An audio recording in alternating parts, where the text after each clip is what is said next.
ce forum maintien en emploi où, je l'espère, déjà nos partenaires auront le loisir de conseiller les salariés et les employeurs. Assez fier de représenter l'ISTF qui propose aujourd'hui donc plein d'ateliers pour le maintien à l'emploi. J'invite vraiment tous les adhérents de l'ISTF à prendre contact justement avec les services de santé au travail donc de Fécamp pour regarder la boîte à outils.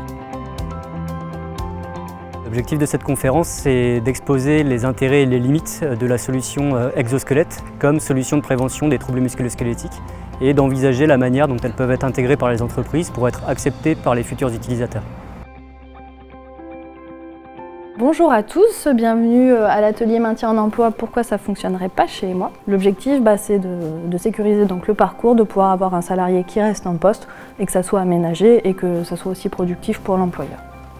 Je ne savais pas trop à quoi m'attendre encore quand je suis venue, mais j'ai découvert avec plaisir des ateliers. J'en ai un qui me vient en tête particulièrement, c'est l'atelier Bien dans mon dos, qui était assez pédagogique, assez ludique. Et voilà, la découverte du stand, les partenaires que je ne connaissais pas très bien, sur notamment tous les équipements bureautiques et ergonomiques que j'ai trouvé intéressants. Un bon ressenti, vraiment, une bonne journée.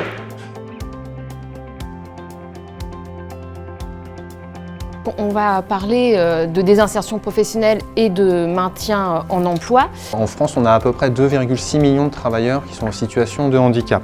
Parmi ces travailleurs, il y a 15% des travailleurs qui continuent de travailler malgré une problématique de santé. Je suis sophrologue à Fécamp.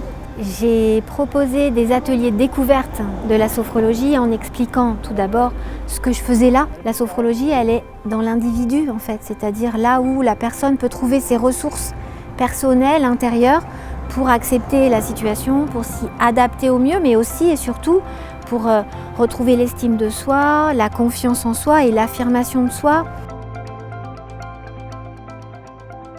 Il y a eu beaucoup d'échanges aujourd'hui entre les professionnels, les partenaires, les particuliers qui ont trouvé des réponses à leurs questions.